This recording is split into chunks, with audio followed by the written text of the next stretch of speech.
Does my autobiography and myself count?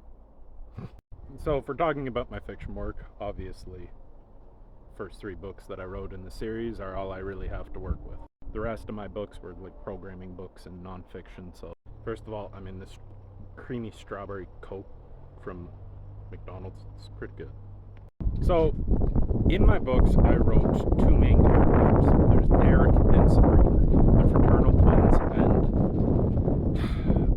I wrote Derek as this asshole character, this kind of dick that found it funny to be a dick, and, you know, is very neurodivergent, let's say. I actually kind of modeled parts of his personality off of my cousin, and, yeah, he was intentionally meant to be a dick. However, his sister Sabrina is also a mechanical engineer, but very lazy.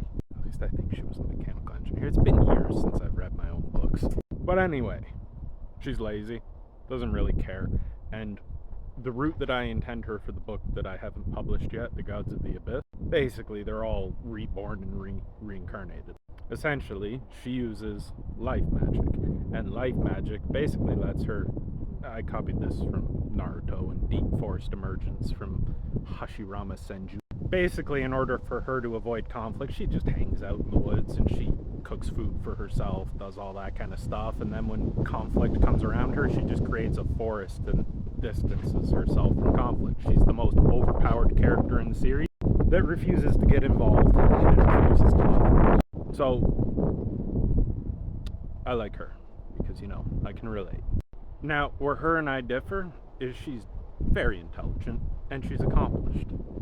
Now, I didn't really set out for her character to be what she ended up becoming, and I tried to kind of model her off of like a Lara Croft Tomb Raider type character, and she ended up morphing into this, well, a pacifist.